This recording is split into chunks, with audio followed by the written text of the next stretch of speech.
Okay, so I got this voicemail on my cell phone, and I never answer calls from numbers I don't already have in my contacts. I let them leave a voicemail, so I'm listening to it, and it's this lady, this elderly lady from somewhere in the United States. She did say her name right off the bat, and she said, "Is this the Carl Franklin that I've been communicating with on Messenger? Is it you? Are you the one who swindled me out of thousands of dollars? Well, is that you? If it is, I need you to get on Messenger and own it and say, this is Carl Franklin and I took money from you, and own it if you got the balls." She says. So, and she gave her name a couple of times, and I thought, well, this is very unusual. This isn't like a scam where somebody's, trying to get me to call them back or clickbait or whatever. And my phone number, enough people know it, right? So, and they can figure it out by looking it up on the internet. So, okay. I actually called her back. What'd she say? Well, and I won't use her real name, but let's say it's Ellen. I said, "Is this Ellen?"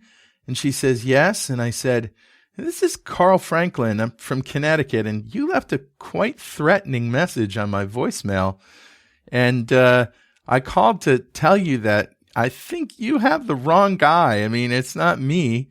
I don't know anybody by your name on Facebook, and I certainly haven't been messaging anybody about You're not the list of my marks." Yeah, and I said, and I'm a professional, like I have businesses and stuff. I'm not a scammer, and but I called because I wanted to let you know that it wasn't me, and I'm genuinely concerned. Like, you said that this guy is taking money from you. And so she told me a story that I had to interrupt halfway through and say, look, I don't need to know all the hairy details, but it turns out that it was a love interest from a stranger who approached her on a Facebook Messenger thing. That story never ends well. No. Yeah. No. Yeah. And I said, look, my mother's about your age, and she's smart enough now, but, there were times when she would be falling for things like this. And my advice is to just ignore this person. Ignore them, and they will go away. Once they find out that they can no longer, you no longer respond to them, they'll just go away. Mm-hmm. So unfortunately, that's the world's full of these types of manipulations and social engineerings. Yeah, that's right. Very common social engineering hack right now. Yeah, the love interest. Yeah, and I told her basically, just don't trust any random person on the internet who has a story for you, and especially if it tugs at your heartstrings, you can't afford to take the chance. So just ignore them. On that happy note.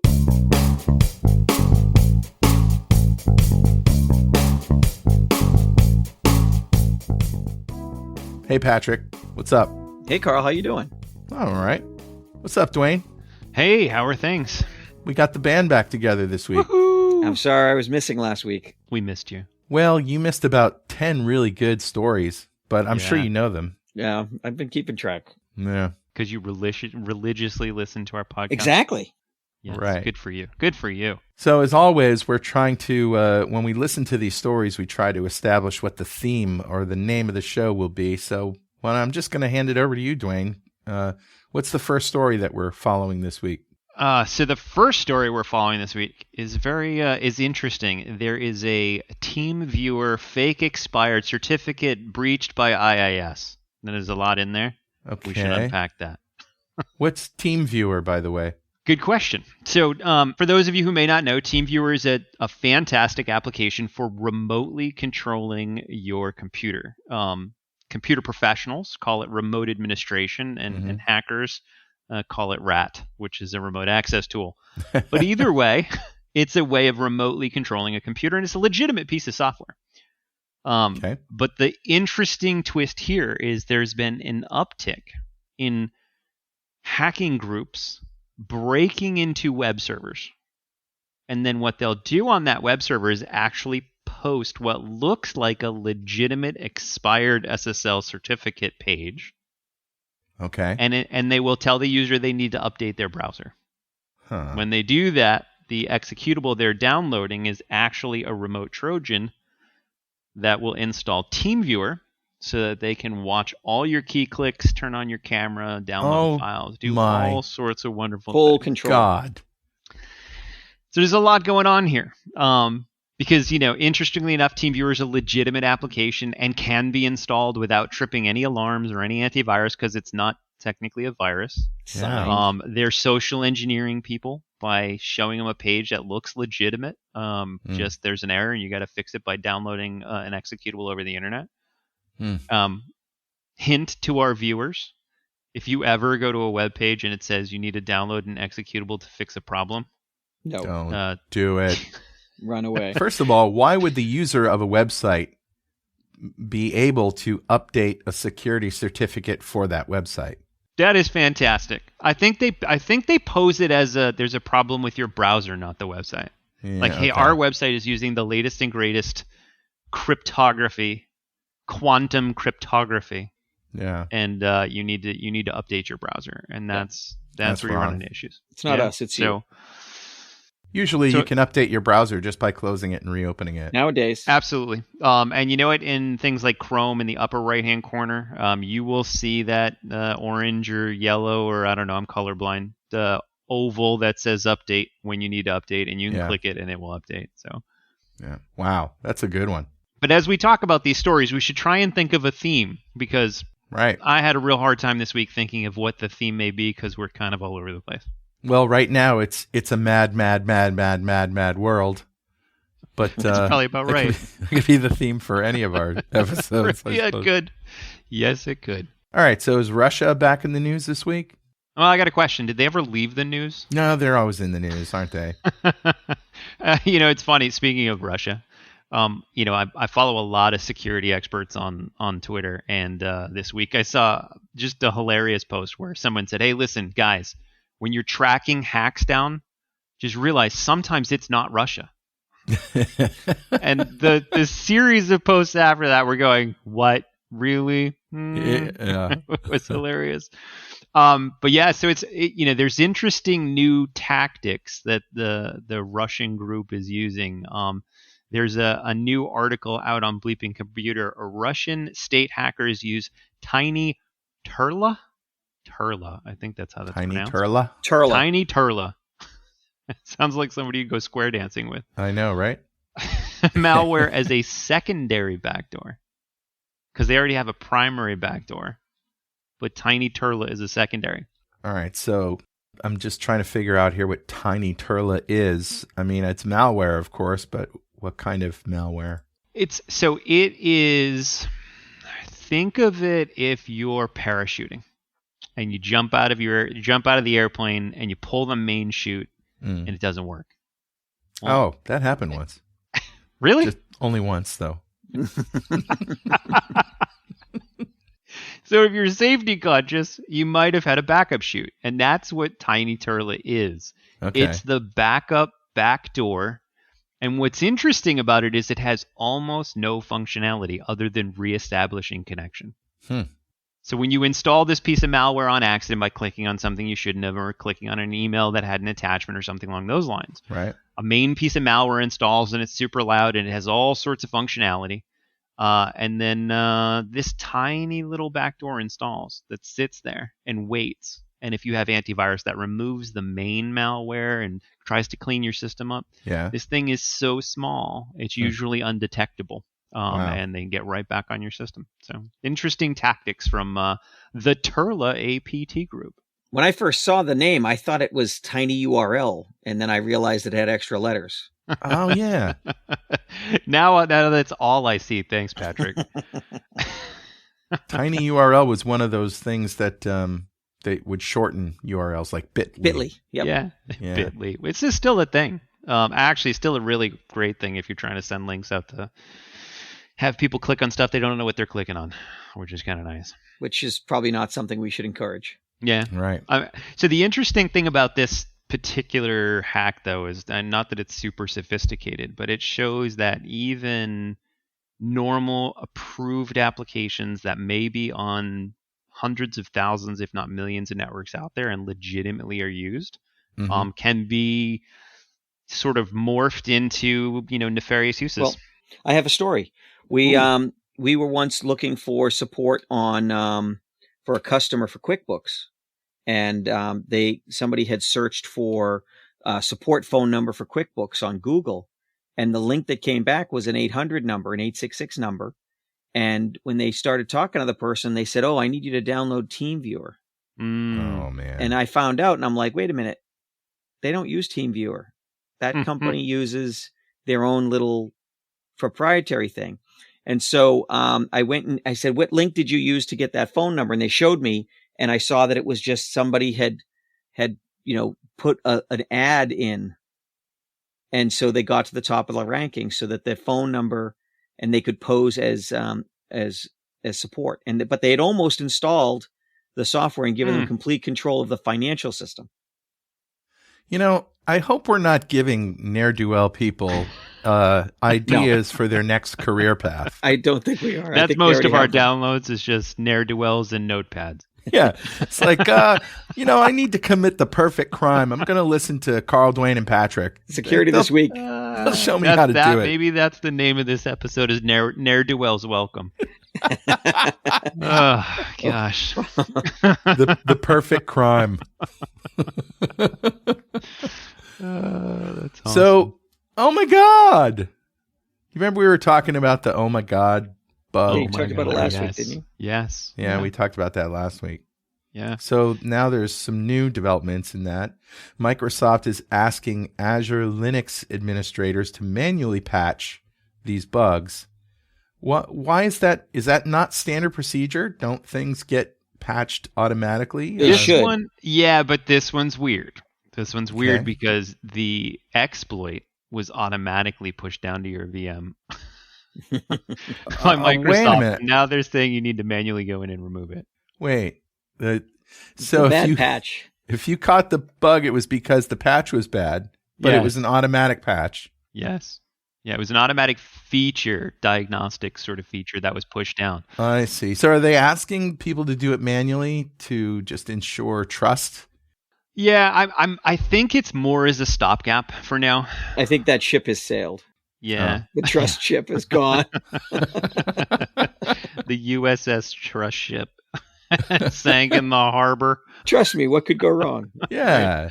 Yeah. No, I think this is more of lots of times you see these types of things come out and it's going to take longer to appropriately address it. So it's quicker to go in. Same thing with when we were talking about the MS-HTML Office bugs, right? Yeah. There was a quick, hey, go into your registry and disable these things and they'll stop it until they can appropriately put some fixes in. So I think that's more what this is. It's like in the movies when you see a fire in the house and the fire is about the size of a campfire and they go call the fire department and by that time the room's on fire and they could have just put it out themselves. Yeah. You need them to just go do something before they wait for another update. Technology triage. That's what it is. By the way, you know what's awesome about bleepingcomputer.com is that if I forgot the actual brand name of a product I ordered on Amazon yesterday, I could just go to bleepingcomputer.com and it'll show to you. That's right.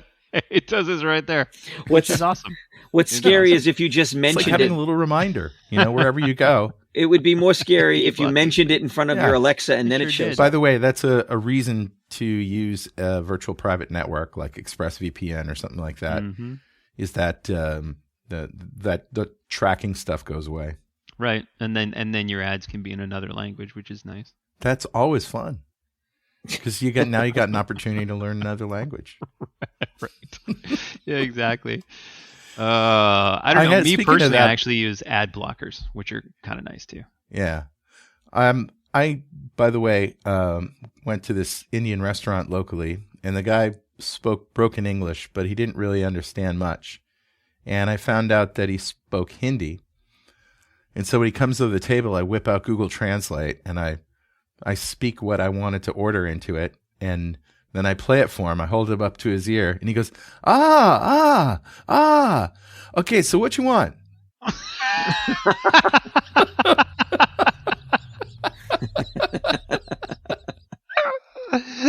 I'm like, oh, I tried. Technology at its best, bringing worlds together, Carl. Yeah. Okay. So I just basically read him what I had just written. So anyway, Can you what's hear next? I think next in our list is ransomware.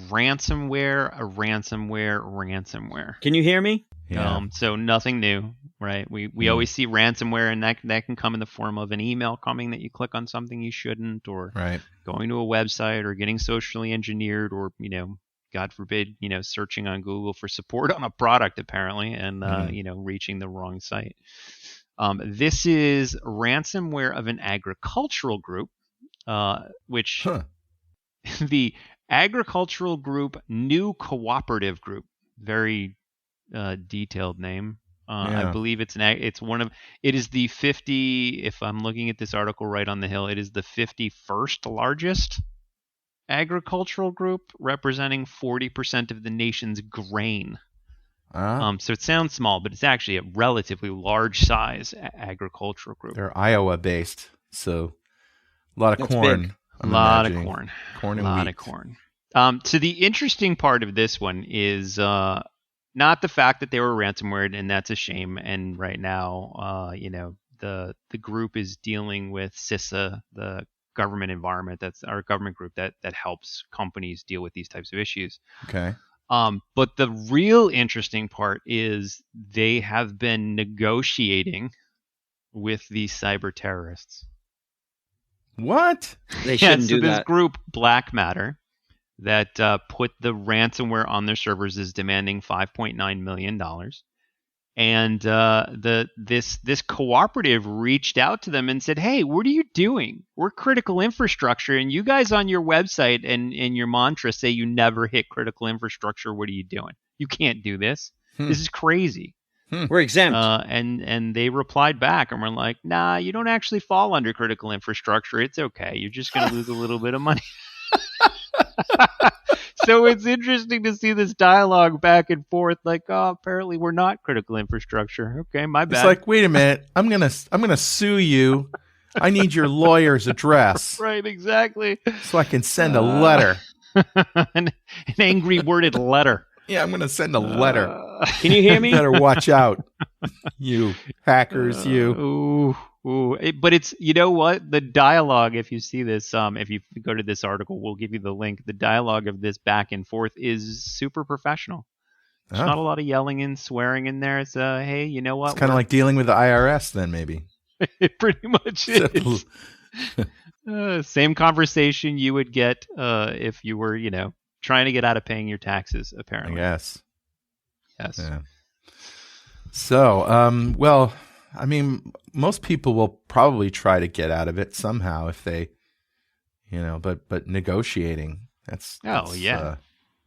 Well, that's you know scary. what? Maybe it works. Maybe you go in there and say, hey, listen, we provide, bread to thousands. Yeah. and How about billions free of bread for orphans, life? Will that Right. work for you? Right. All the cornbread you'd ever want. We'll send it to you. Just give us your address. Yeah, I think the definition of what's critical infrastructure is going to keep slipping. And I don't think we want the hackers defining what critical infrastructure is. Really? Well, I mean, you know me, I'm a war hawk. I'd throw a tomahawk on them and say, nope, they actually are critical infrastructure. But I don't get to say that. No. I could see grain being important. Eating's very important to me. Yeah, if I were in charge, which is, it's probably safe to say that I shouldn't be, I would draw a line in the sand. I wouldn't tell anybody what the line was, and I'd just tell anybody when it's crossed, I'm going to respond with overwhelming military might to enforce that line. Wow. And I'm gonna make that city a smoking crater. Heinz Good for luck. president. Good luck. Yeah. All right. And I would tell people, by the way, the line's already been crossed, so I'm waiting for the next time it's crossed. Wow. All right. So I got a question for you. Hypothetically, no, it's not a hypothetical question. It's a real question. Do you guys remember back in the day when everybody picked on Microsoft and especially the Mac guys, because the Mac users never had crashes and never had malware and bugs and viruses, and Yeah. Windows was like always infected with viruses. Yeah. Well, you guys can suck it. Because there's Being now old Windows guys. no, You the sure Mac can tell. guys, Yes. the black turtleneck Mac guys who made fun of us Windows guys. Because now there's a new Mac OS 0-day bug that lets attackers run commands remotely. So And you bite know what, me. You know what the best part of this one is? the black turtleneck guys decided they would patch this silently. And Because that always works well. no CVE, just like just so everybody's kind of on the same page. I mean, this is an exploit that's interesting in that all of us know about shortcuts, right? Right. In Windows, you can create a shortcut to an executable and run it. Mac has the same type of thing. Their internet location files are inetloc extension files. Right, but Mac And when users might not know what a file is, so you might have to explain that. It's a contiguous grouping of inodes. It's the way that malware is delivered. Oh, there you go. Yeah. I'm sorry. I really am sorry. This is a 90s rant. It is not It true is. anymore. Actually, Well, so when it's funny, when finally not ransomware, but when viruses were starting to really hit Mac, they were in denial for almost a year. And when people called for support, they would tell them that they still would tell them that they weren't vulnerable to malware, yeah, to Which viruses. is awesome. Yeah, So- yeah. we have. So in Mac. this one, someone sends you an email or whatever, and it has a shortcut file that you click on, which all of us Windows users are used to since the 90s, never clicking on anything from the internet. But and it would have a reference out to, file : / to open and run a file, or, FTP : / to open an FTP site. And when it was silently patched, they got rid of all of those shenanigans so they wouldn't work. And the hackers came back and said, okay, so what if instead of file all lowercase, we use an uppercase F? And sure enough, yeah, that still works. That's fine. So I think they need to go back to the drawing board and maybe make that patch a little bit more extensive. So let's get that straight. That means that they did a silent patch incompetently. Well, those are the best kind of silent patches. right. Yeah. Well, the you never only wanna- kind. You never want to announce when you're going to half-ass it. Let it be the surprise that sinks in.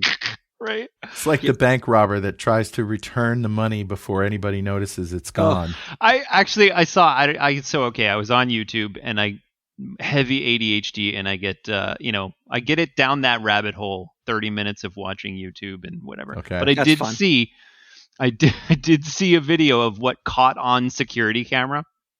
Yeah. And there was one guy standing in line and he reached into a lady's purse and grabbed her phone. And then he looked up and saw the security camera and he put it right back. Oh, that's With a awesome. wink. Yeah. It's Wait a like, minute, you sure that wasn't well on TV? played. And did So- he look at the security camera and go wave his hands Does- look, I'm okay. It's Does that it's mean- all right. I put Does it that back. mean he'd get charged with attempted theft? I don't know. The look on his face was like, "Oh, you caught me."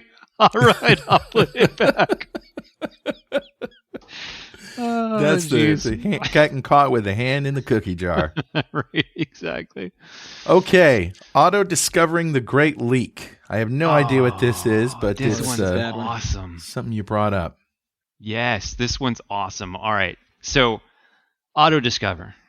Everybody who's ever used Outlook has tried to sign into their Office. You open up that fresh Outlook you just installed, Outlook piece of Office software. Hey, the by 90s Microsoft. called. They want their email client back. Right. Okay. And what was neat is Microsoft was trying to be super, super helpful to Yeah. people who didn't nobody remembers the email server name or the domain or a bunch of information you And they don't know. shouldn't So have that's to. right. So there's an auto discover. If I'm in the office and I open up Outlook, it goes, "Hey, there's an Exchange server over here that you want to connect to. Just type in your username and password and you're good." Yeah, Awesome feature. right. What happens if you open up Outlook and it tries to connect to your auto-discover, which by default, it's going to look at auto-discover, let's say like our company, Pulsar Security. Mhm. It'll go to autodiscover.pulsarsecurity.com Mhm.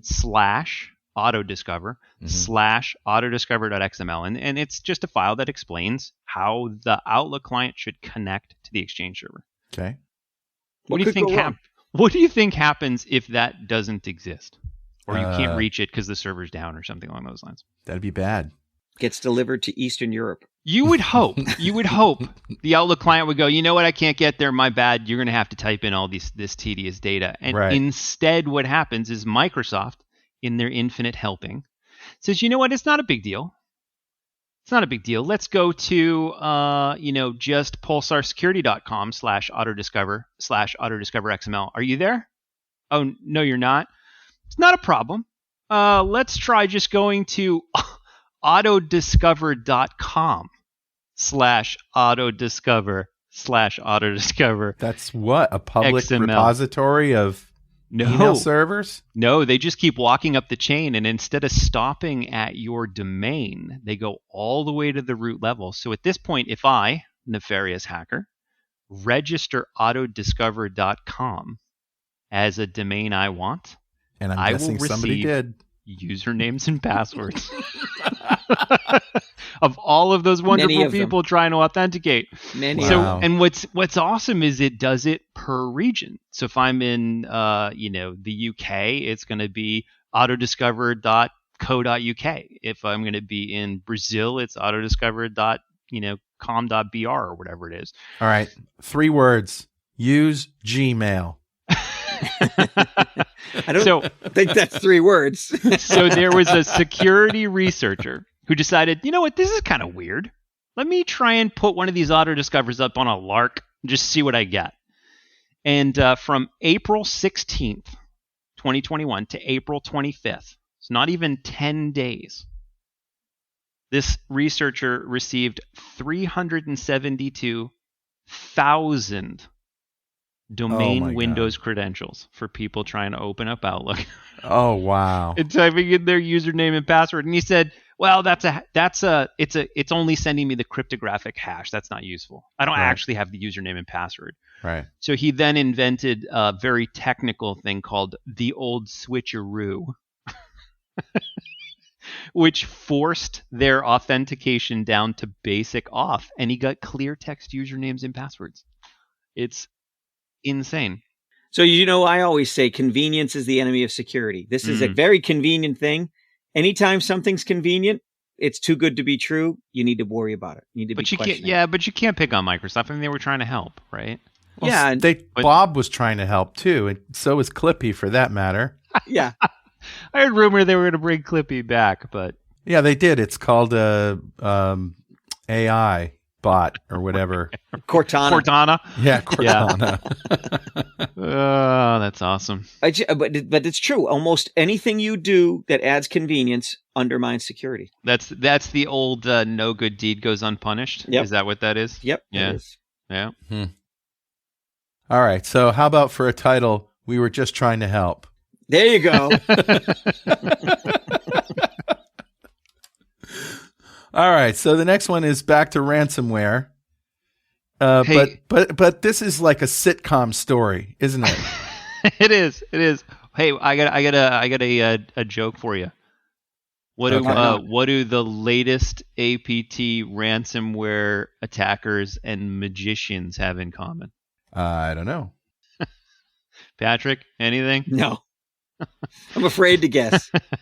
AGT ransomware? What's that? They all use misdirection at this point. Oh. Oh, ba-dum, Wah, ba-dum, wah. wah, wah. Can we cut that out? So the interesting thing about this is a ransomware attackers are targeting different companies. But what the defenders are now finding is they're doing forensics. Is they're finding that a lot of the new ransomware attacks look very clumsy and very simple and very easy to detect. And they're now seeing this as a tactic of APTs, advanced persistent threats, or nation states, to distract the IT staff to look over here at this No. piece of ransomware while they go and install other more subtle things in your The network. So old in other words, switcheroo. this attack was so incompetent, except the knife they slipped in our back while we weren't looking. Exactly. So that's it's an interesting new tactic in, listen, there's only so much money and time and focus and people in the group who have the ability to do this type of forensics. And even a really competent team with really good, tooling and logging, they're going to see this massive, really loud attack going on, and everybody's going to watch that and not Right. watch what's happening on all these other servers. So, Pay so no the reason we wanted to attention. bring that up is say, these tactics are evolving over time as they see tooling evolve to be able to pick up more things. Then, their tactics evolve as well. So Yeah. we should just watch action adventure movies to learn the tactics that are to come. Or listen to Security This Week. So remember Yeah, the movie or that. Ronin? Remember the movie Yes. Ronin, Yes. where they went to the hotel and Mhm. they caused a baggage cart to fall over Yes. to see where the guns were and what the defensive Yes. detail Yep. had. Same thing. Same kind Same of thing. thing. Yeah. Hmm. Yeah, I'm going to get all of my new hacking moves from Arnold Schwarzenegger Oceans movies. from the Oceans movies. Right, Oceans 11. exactly, from the Ocean's crew. Anything with Danny Ocean in it. That's what I'm going to do. So I'm not sensing a whole lot of actionable items for the listeners this week. There's just a lot of kind of semi-comical stories. Yes. Well, Yeah. Unfortunately, I mean, a lot of the same things apply. Some of these attacks are very social engineering, so always be on your guard. Never assume the person you're emailing with or talking to on the internet has your best interest in mind. Especially if they appear to be a love interest. Especially if you're stealing money from them. I would say that one of the teachable moments here is that whatever you're doing, there's convenient configuration settings and convenient processes, and you should always turn them a little bit back to make it a little less convenient.